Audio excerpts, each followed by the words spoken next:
Magandang araw mga kaibigan. Update muna tayo sa ating fund drive for our brave 14 plus 3 Marines.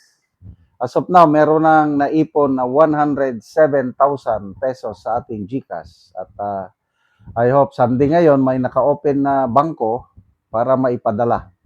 If not, bukas na lang ito maipadala. So, maraming salamat sa mga nagpadala nito. Ang nauna na nating naibigay na tulong sa kanila is 736,000 pesos plus itong ipapadala na 107, so 800 plus na. Yung mga gustong magpadala, pasensya, huwag muna dahil naubusan na ang limit ng ating mga GCash. Hindi na pwedeng matanggap. 2 GCash number yung ginagamit natin, kailangan sa dami ng nagpadala for this month, wala na, hindi na pwedeng tanggapin. Sa September na ulit pwedeng magpadala. Pag-usapan natin ngayon ang pagpapahayag o pagsisiwalat ni Senator Lacson sa totoong kalagayan ni Senator Legarda kung bakit palaging extended ang leave ng senadora na nasa ibang bansa ngayon.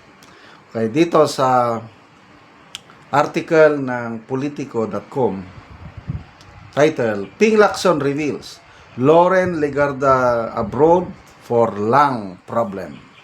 May problema sa baga.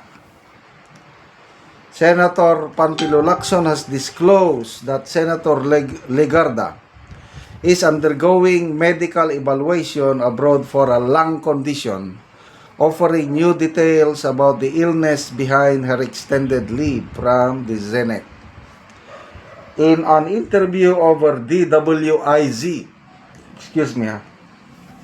Lacson said Legarda personally called him before leaving the country and told him that doctors had found a problem involving her lungs.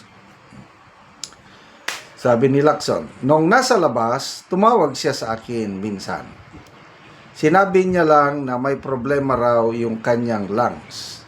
And I can only sympathize with her kasi medical leave, totoo nga raw na mayroon siyang dinaramdam. Lacson said he had no reason to doubt Legarda's explanation that she needed to undergo medical examination overseas. Sabi niya, wala naman akong reason to doubt na mayroon siya talagang medical check-up na gagawin. So, yung kanyang legal problem, that's for her to confront. Legal problem, yung investigasyon ng ombudsman. Legarda's medical leave has drawn heightened attention because it coincided with Ombudsman Jesus Crispin Remulla's announcement of a preliminary investigation involving her and her son, Batangas Representative Lebeste.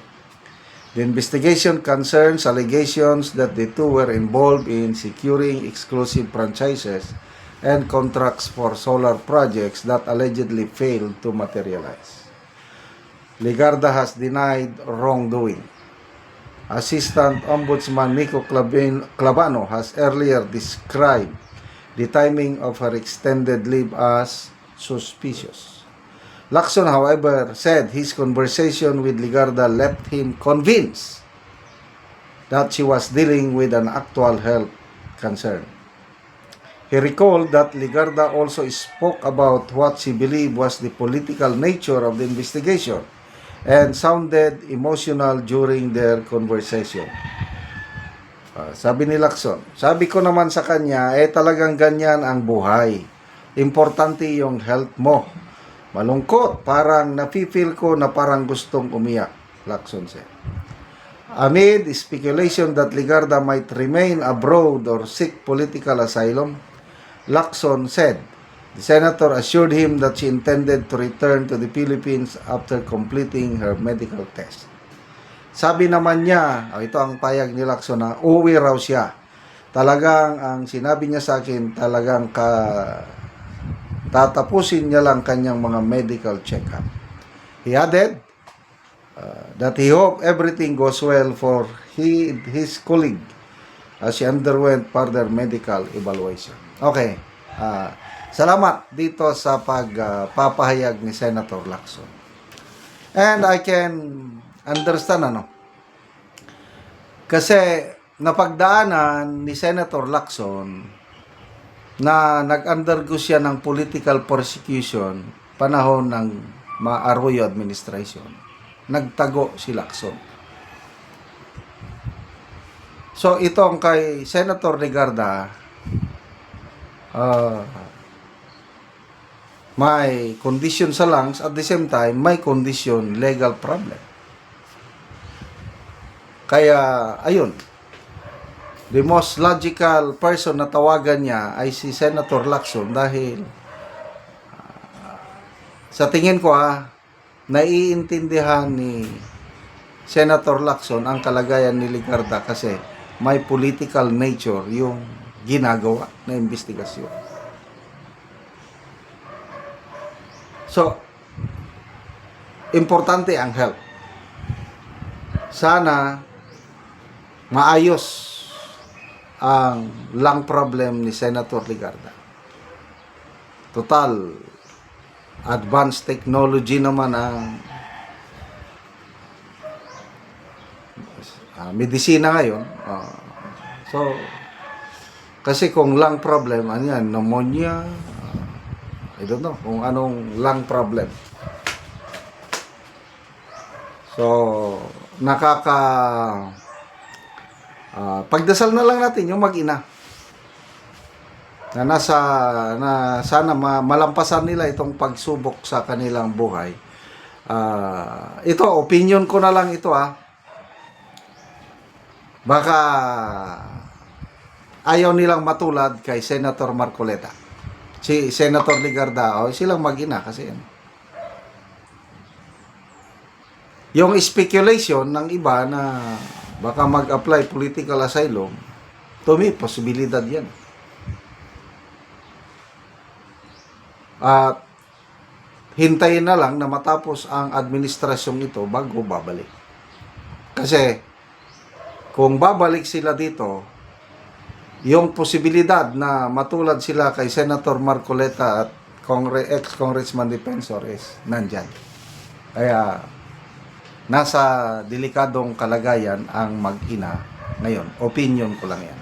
Salamat mga kaibigan sa inyong pagsubaybay sa channel nito. Nakakatulong kayo ng malaki sa tribong Talandik ng Bukidnon dahil ang sweldo natin sa channel na ito is pantulong po sa tribo. Namimigay tayo ng libreng yero at pako para makapagpatayo sila ng mas maayos na tirahan. Panoorin yung video na ito.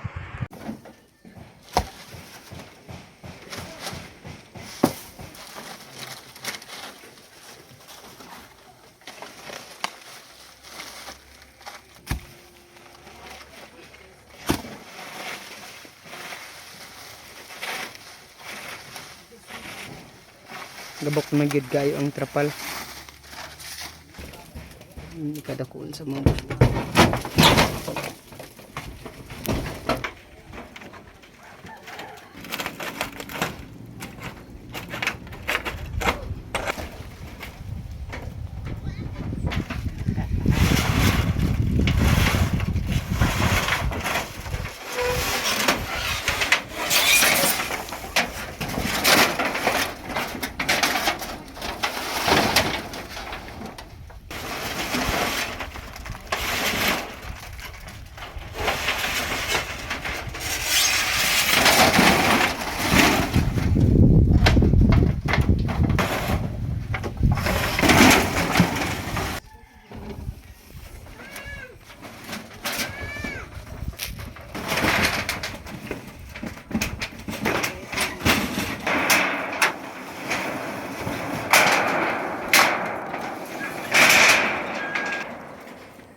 karon naman nagit sa pag-atop maayo nagit nga tan-awon ang balay ni Kuya. Salamat gyud kay nilis na gyud akong atop tungod sa hinabang.